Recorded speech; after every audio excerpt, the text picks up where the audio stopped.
والصلاة والسلام على سيد الأنبياء والمرسلين وعلى آله وأصحابه أجمعين، أما بعد، فأعوذ بالله من الشيطان الرجيم، بسم الله الرحمن الرحيم۔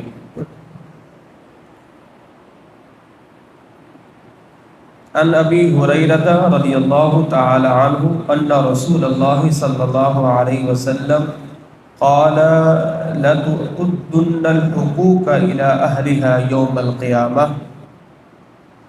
حضرت ابو ہریرہ رضی اللہ تعالی عنہ سے مروی ہے، حضور نے ارشاد فرمایا، قیامت کے دن تمام لوگ اللہ کے حضور حقداروں کو ان کے حقوق سپرد کریں گے، حتیٰ کہ بے سینگ والی بکری سینگ والی بکری سے اس کو بدلہ دلوایا جائے گا۔ یعنی اس آیت کریمہ کے اندر بدلے کا جو معاملہ ہے وہ تو انسانوں کے ساتھ ہے۔ حقوق العباد کے اندر جو مکلف ہیں، اب ظاہر جانور ہیں، یہ تو غیر مکلف ہیں، تو ان کا جو بدلہ ہے وہ بدلہ فقط صورتاً ہے، یعنی وہ بدلہ فقط صورتاً بدلہ ہے کہ اللہ زندہ سب کو کرے گا، ہر جانور کو زندہ کیا جائے گا، ہر حیوان کو زندہ کیا جائے گا، یہاں تک کہ مجنون، نابالغ بچے، کافر، مشرک سب زندہ ہوں گے، اور ان کے لیے ہمیشہ کا دائمی عذاب ہے کافروں کے لیے۔ اور تو جانوروں کے اندر یہ ہے کہ ان کو جو بدلے دلوائے جائیں گے وہ بدلہ یوں ہوگا کہ جس طرح انسانوں کا بدلہ دلوایا جاتا ہے ایک انسان سے، وہ بدلہ انسانوں کی مانند نہیں ہوگا، اس لیے کہ انسان احکام شریعت کے مکلف ہیں، جانور مکلف نہیں ہیں، تو ان کا جو بدلہ وہ فقط ایک صورتاً بدلہ ہوگا۔ اس کے بعد پھر ان بکریوں کو بھی اللہ جو ہے وہ مٹی مٹی کر دے گا، جانور زندہ ہوں گے، پھر اللہ ان تمام جانوروں کو مٹی مٹی کر دے گا۔ اور قرآن پاک کے اندر بھی ہے نا، فَإِذَا الْوُحُوشُ حُشِرَتْ، اللہ فرماتا ہے کہ تمام وحشی جانور جمع کیے جائیں گے، قیامت کے دن تمام وحشی جانور بھی جو ہے وہ جمع کیے جائیں گے۔ تو ہمارے یہاں عمومی طور پر یہاں حقوق العباد کو لوگ زیادہ اہمیت نہیں دیتے، یعنی حقوق ادا کرنے کی کوئی اہمیت سمجھتے ہی نہیں ہیں، حالانکہ بندوں کے حقوق کا معاملہ بہت اہم اور نہایت بڑا سنگین معاملہ ہے۔ حقوق اللہ یعنی اللہ کے حقوق اور حقوق العباد بندوں کے حقوق، حقوق العباد زیادہ بندوں پر قیامت کے دن سنگین ثابت ہوں گے اگر انہوں نے بندوں کے حقوق کی ادا کرنے میں حق تلفی کی۔ اللہ اکبر۔ حضور نے ایک مرتبہ صحابہ کرام سے فرمایا کہ جانتے ہو مفلس کون ہوتا ہے؟ تو صحابہ کرام نے عرض کی، یا رسول اللہ، مفلس وہ ہے کہ جس کے پاس درہم و دینار نہیں ہے، یعنی جس کے پاس پیسہ نہیں ہے۔ آج ہم بھی کسی جناب مفلس جانتے ہو، مفلس ہمارے اسی کو کہیں گے نا بھائی، جو غریب ہے، فقیر ہے، جس کے پاس کچھ ہے ہی نہیں۔ تو صحابہ کرام علیہم الرضوان سے حضور نے پوچھا کہ مفلس کون ہے؟ تو صحابہ کرام نے عرض کی، حضور جس کے پاس درہم و دینار نہیں، جس کے پاس دنیا کا ساز و سامان نہیں، جس کے پاس مال نہیں، وہی مفلس ہے۔ حضور نے فرمایا میری امت میں اعلیٰ درجے کا مفلس قیامت کے دن وہ ہوگا جس کے پاس نمازیں بھی ہوں گی، جس کے پاس روزے بھی ہوں گے، جس کے پاس زکوٰۃ بھی ہوگی، جس کے پاس نیکیاں بھی ہوں گی، اور جس کے پاس حج بھی ہوں گے، اور یہ سب کا سب خزانہ قیامت کے دن میدان محشر میں لائے گا، اور اس حال میں آئے گا، لائے گا نیکیوں کا ذخیرہ، اور پھر اس کے پلے ایک نیکی بھی نہیں بچے گی۔ وہ کس طرح کہ دنیا میں جو لوگوں کے حقوق اس نے تلف کیے ہوں گے نا، بدلے میں انہیں نیکیاں دینی پڑی ہوگی۔ اگر کسی کو گالی دی ہوگی نا تو بندہ کہے گا اے پروردگار اس نے مجھے گالی دی تھی، چلو اس کی یہ نیکی لے جاؤ۔ ایک اور، مالک اس نے مجھ پر تہمت لگائی تھی، چلو تم یہ نیکی لے جاؤ۔ اس نے میرا حق مارا تھا، چلو تم یہ نیکی لے جاؤ۔ اس نے مجھ پر ظلم کیا تھا، چلو تم یہ نیکی لے جاؤ۔ تمام حقوق حقداروں کو ان کا حق کیسے دے گا؟ اعمال دے کر، اعمال دے کر۔ اب دیتا رہے گا، سب کچھ ختم، اب کچھ حقدار باقی رہتے ہوں گے، مالک ہمارا بھی حق رہتا ہے، چلو ایسا ہے اب تم اپنے گناہ اس کے کھاتے میں ڈال دو، اپنے گناہ، نیکیاں تھی تو نیکیاں تو سب ختم ہو گئی، اب کیا دے گا؟ اب یہ ان کے گناہ اپنے سر لے گا۔ تو حضور نے فرمایا قیامت کے دن سب سے بڑا مفلس وہ ہوگا جو لائے گا نیکیوں کا ذخیرہ، پلے اس کے پاس کچھ بھی نہیں بچے گا۔ اتنا بڑا اہم معاملہ ہے حقوق العباد کا۔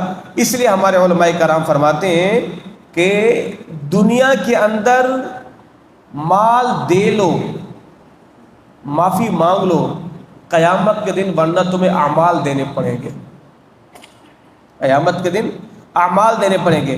تو آج دنیا کے اندر حقوق ادا کرنے ہیں تو جس وقت میں بھی حق کی ادائیگی ہو کر لو، معافی مانگنی پڑے، مال دینا پڑے، اس کے سامنے جو ہے وہ گرنا پڑے، رونا پڑے، اسے مار کھانی پڑے، وہ آپ کو ذلیل کرتا ہے، جیسے بھی ہے آج دنیا میں حق معاف کروا لو، ورنہ قیامت کے دن ظاہر ہے وہاں تو پھر مال تو نہیں چلے گا، وہاں تو پھر معافی تلافی نہیں ہوگی، وہاں آپ کو بدلے میں اپنے اعمال دینے پڑیں گے، آپ کو اپنی سردیوں کی نمازیں بھی دینی پڑ جائیں گی، آپ کو اپنے گرمیوں کے روزے بھی دینے پڑ جائیں گے لوگوں کے حق ادا کرتے کرتے۔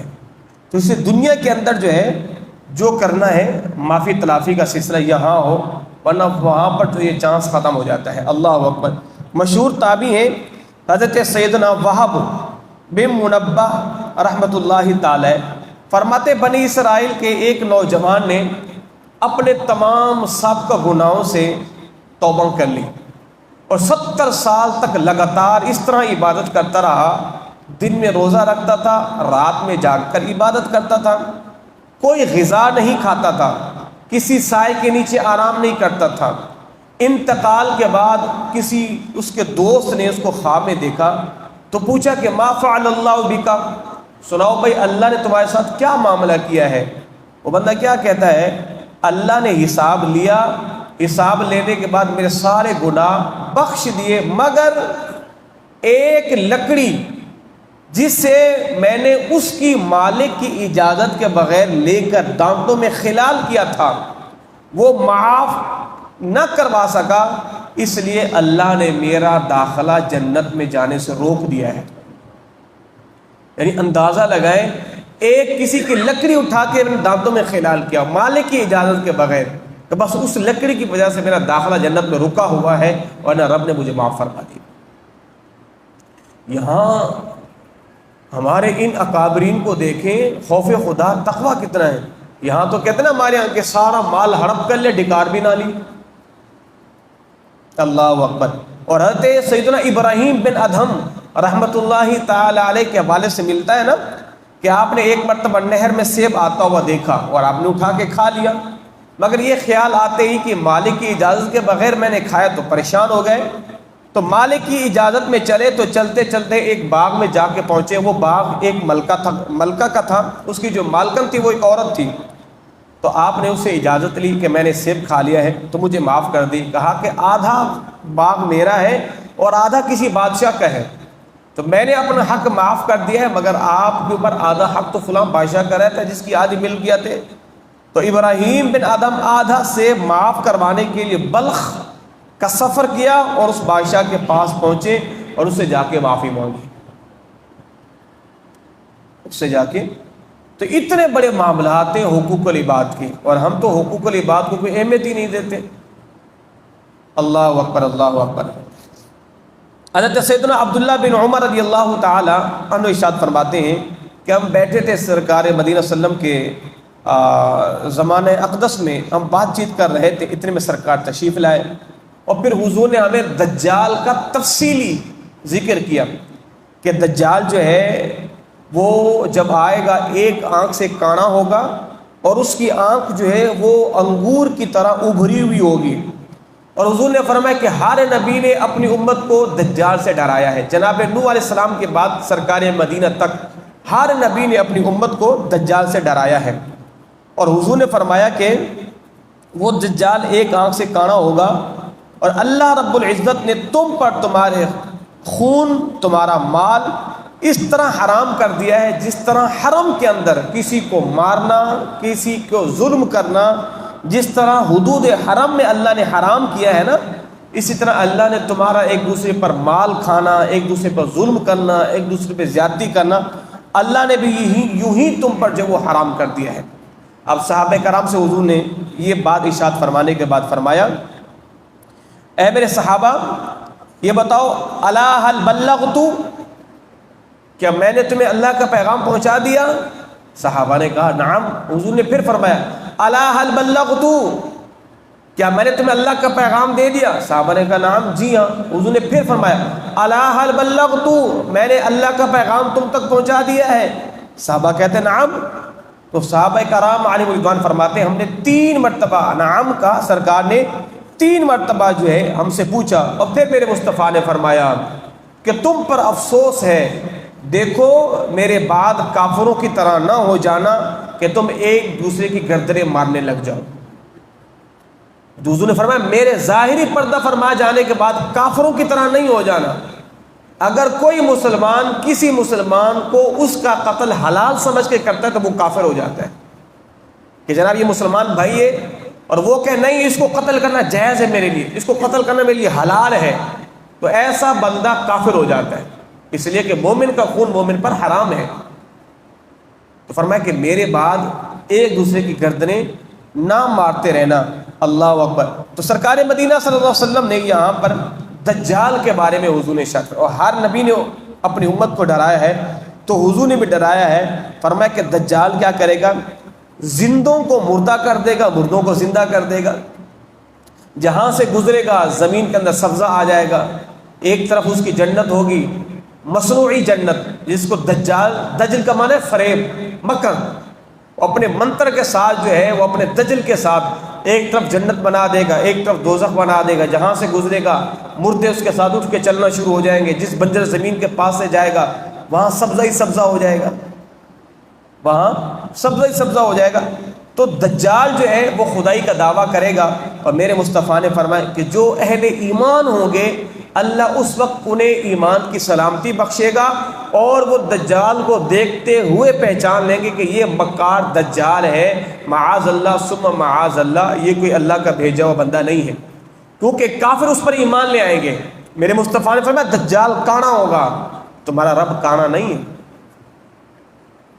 دجال کی آنکھ ابھری ہوئی ہوگی، اس کی آنکھ کا ایک ڈھیلا باہر نکلا ہوا ہوگا، تو جو کافر ہوں گے وہ اس پر ایمان لے آئیں گے، اس کو معاذ اللہ اپنا معبود سمجھ لیں گے، مگر جسے اللہ نے ایمان کی توفیق بخشی ہوگی وہ دیکھتے ہی پہچان جائے گا کہ یہ ملعون، یہ لعنتی دجال ہے، معاذ اللہ ثم معاذ اللہ، وہ کبھی بھی اس پر جو ہے وہ ایمان نہیں لائے گا اور نہ ہی اس کی فوج کے اندر وہ شامل ہوگا۔ اللہ اکبر۔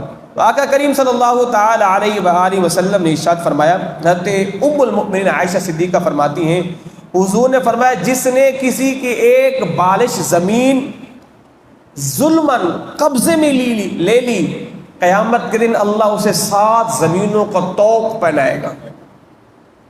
کسی کی زمین ناحق، اپنے کسی مسلمان بھائی کی ناحق ایک بالش زمین ظلماً قبضے میں لے لی، یہ اپنی دیوار بڑھا کے مسلمان بھائی کی دیوار توڑ کے اندر کر دی، تو قیامت کے دن اللہ اس زمین کو 7 زمینوں کا طوق بنا دے گا۔